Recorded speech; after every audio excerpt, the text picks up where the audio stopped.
Baik adik-adik sekalian rahimallah, di sesi ini, di pertemuan kali ini, Pak Indah akan menjelaskan kepada adik-adik sekalian tentang materi atau mata kuliah kita di hari ini. Tema kita di hari inilah tentang teknik penggalangan dana. Minggu lalu Pak Indah sudah jelaskan pada adik-adik kita punya sumber dana yang begitu banyak. Ada sumber dana dari ZSWAP yang berasal dari masyarakat, ya. Lalu kemudian ada CSR, ya, dari perusahaan, lalu kemudian ada dana hibah dari pemerintah dan banyak lagi yang lainnya. Hadirin sekalian rahimallah. Nah, baik kita akan lihat dan perhatikan tentang penggalangan dana ini.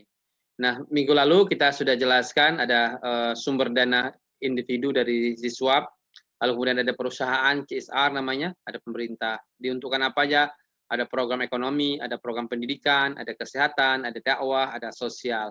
Nah, program-program lembaga inilah yang kemudian mau tidak mau program ini akan bergerak, program ini akan berjalan kalau ada dana. Nah, dananya dari mana? Dari individu, berupa dari zakat, infak, sedekah, wakaf, atau kemudian dari perusahaan, CSR, ada pemerintah dari APBN. Nah, adik-adik sekalian rahimallah. Nah, minggu lalu ini Finder bagi jadi dua ya. Minggu lalu kita sudah bicara tentang teknik penggalangan dana lewat tatap muka, ini yang tradisional ya. Jadi kadang-kadang lembaga itu tatap muka menyampaikan program dan berbagai macamnya. Lalu telemarketing ya, minggu lalu kita sudah bicarakan juga, ada direct mail ya, lalu kemudian proposal penawaran. Nah, di hari ini kita lanjutkan, ada lagi banyak lagi teknik penggalangan dana yang lainnya, yaitu penggalangan dana melalui event ya, melalui acara, lalu media conference, lalu earned income, lalu membership, ada digital marketing. Ada deh sekalian rahimallah, apa sebenarnya masukan dengan melalui event misalnya? Melalui event ini adalah melalui acara, kegiatan amal dengan mengadakan acara khusus seperti konser amal ya, lalu makan malam, lelang dan berbagai macamnya. Dan ini banyak sekali dilakukan oleh lembaga-lembaga zakat dan wakaf di Indonesia. Jadi umpamanya ada kegiatan amal, lalu kemudian diajaklah orang berdonasi dan berbagai macamnya. Biasanya banyak terhimpun dari acara-acara seperti itu, ya konser amal, konser Ramadan dan berbagai macamnya ya. Dan lelang misalnya kan ada seorang artis atau seniman atau apa melelang atau orang terkenal dan berbagai macamnya. Lalu kemudian hasil lelang itu diperuntukkan untuk donasi kepada lembaga-lembaga sosial keagamaan dan berbagai macamnya. Lalu ada media campaign yaitu memasarkan atau memperkuat informasi tentang produk fundraising. Jadi melalui media atau lebih tren saat ini adalah melalui media sosial. Jadi ada banyak. Kalau dulu ya paling terbatas hanya TV, radio, ya, lalu koran. Tapi sekarang dengan media sosial, setiap detik kita bisa lihat, perhatikan bagaimana iklan-iklan lembaga-lembaga sosial yang masuk pada kita. Ya, coba perhatikan ada sekalian. Ketika kitabisa.com misalnya, ya kitabisa.com itu, masya Allah, berapa banyak donasi yang bisa dihimpunnya ketika terjadi satu bencana kemanusiaan atau apa dan berbagai macamnya. Demikian juga dengan dompet duafa misalnya. Demikian juga dengan ACT misalnya yang lebih pada kemanusiaan ya, Global Wakaf, Rumah Zakat dan banyak lagi lembaga-lembaga zakat di Indonesia. Lalu kemudian ada earned income. Nah, apa earned income itu? Yaitu pendapatan yang diperoleh atau dihasilkan dari penjualan barang atau jasa untuk lembaga fundraising. Contoh, jika membeli ini kita telah berkontribusi pada amal. Sering lihat nggak sih? Ya, contoh misalnya kalau kita beli satu produk misalnya, ya, lalu dikatakan di situ 10%-nya adalah untuk amal misalnya, untuk amal untuk lembaga apa kira-kira.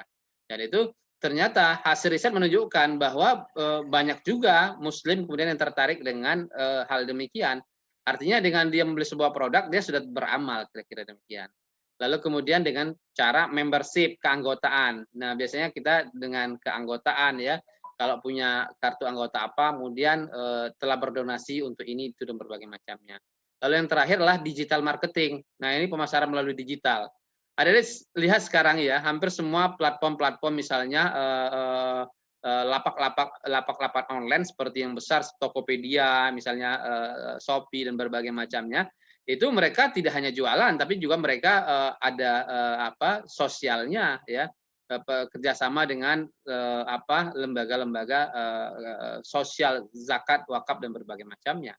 Nah, adik-adik perhatikan aja iklannya dari investasi sampai penghimpunan dana sosial berbagai macamnya. Adik-adik sekalian rahimahullah. Nah, ini yang kita perhatikan ya, yang Pak Indra ceritakan tadi dengan belanja ya. Jadi adik-adik bisa lihat di sini ya. Beli satu wall ya, itu donasi 10.000 untuk pendidikan anak kurang mampu. Jadi inilah yang dikatakan tadi misalnya dengan istilah apa tadi adik-adik sekalian? Masih ingat tadi? Dengan istilah earned income ya. Jadi dengan belanja kita telah berdonasi. Jadi bayangin kalau 1.000 kali lakunya es krim itu, maka sudah 1 juta yang bisa didonasikan untuk pendidikan. Jadi masya Allah luar biasa kalau dia bikin 10.000, 100.000, tinggal kalikan saja kira-kira donasi yang bisa didapatkan. Nah ternyata masyarakat Indonesia banyak juga yang tertarik begini kira-kira. Karena kan Indonesia itu adalah masyarakat yang tingkat kepeduliannya ya, tingkat kedermawanannya sangat tinggi di dunia. Nah, hadirin sekalian rahimallah, lalu kemudian seperti lelang ya, lelang baju-baju seperti ini dan berbagai macamnya. Nah, itu konser amal dan berbagai macamnya. Jadi banyak dilakukan di Indonesia. Nah, kalau yang kemudian yang kita kenal dengan zakat digital nih, coba ada dibayangkan, ada melalui Oppo ya kan, Blibli dan semuanya sudah tergabung di sini. Dan ini menjadi menarik sekali. Artinya kalau dulu kita bisa membayangkan bahwa donasi itu hanya bisa dilakukan ketika kita ketemu antara muzaki dengan mustahik, tapi sekarang masya Allah luar biasa ya, hanya berbekal handphone seperti ini ya, semuanya dengan jari. Bangun tidur kita tinggal donasi, gitu kan. Jadi tinggal dari bangun tidur kita sudah bisa berdonasi, tidak perlu kemudian harus datang ke masjid, tidak perlu harus datang kemana-mana. Jadi bangun tidur ya, jangan buka handphone dulu ya, bangun tidur matikan alarm biasanya. Apa yang ada dilakukan kalau bangun tidur? Bangun tidur, matikan alarm, habis itu mandi atau wudu ya biasanya. Lalu kemudian sholat, baca Quran dan berbagai macamnya. Nah, setelah itu apa yang harus dilakukan? Ya bisa berdonasi, tinggal ambil handphone, donasi dah. Ya bisa wakaf, bisa sedekah dan banyak lagi hal-hal yang lainnya. Artinya dengan perkembangan teknologi, maka pola donasi juga yang dilakukan juga dengan digital seperti ini. Jadi masya Allah luar biasa ya adik-adik sekalian.